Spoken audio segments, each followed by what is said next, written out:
Well, hello everyone. I hope and pray that you're doing well.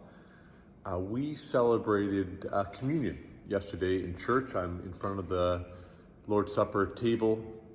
I don't know if you know this, in the Terrace CRC, I've got this little bottle here. And if you ever want to know how the deacons fill up those little cups, you'll have to come here early on a Sunday morning to see what kind of trade secrets there are as a deacon.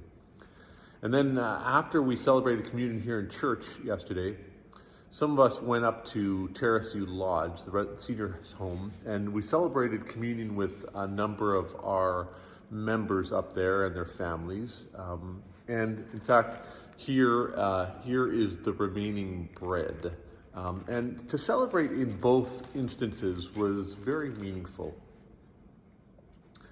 To be together and to celebrate the Lord's Supper. And I've been asked before, is it okay to celebrate the Lord's Supper by yourself?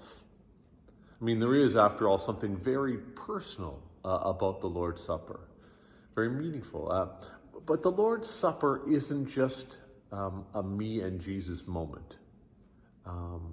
After all, we do call it communion, and we mean it's communion with God, but it's also communion with one another. Peter Hoytema writes this: the Lord's Supper is a precious gift of God to the church, given to us, among other things, to challenge us to pursue more intentionally and celebrate more joyfully the community of faith into which God has graciously placed us. Now, I suspect this is true of you. I know it's true of me. We as humans can be stubbornly independent. And God knows what's best for us when He places us in community. I mean, having created us to be not just independent, but having created us to be interdependent. And in fact, one of my favorite metaphors for the church comes from Paul's letter to the church in Corinth, where he writes, "The body is a unit, though it is made up of many parts. And though all its parts are many, they form one body. So it is with Christ. You are the body of Christ, and each one of you is a part of it." I mean, that's why we pass the bread and the cup to one another. In pews or in circles at the front of church, we act as the body of Christ, even as we share in the body of Christ, telling one another, the body of Christ given for you. I want to close with an old story, but I think a very helpful one, at least it is for me.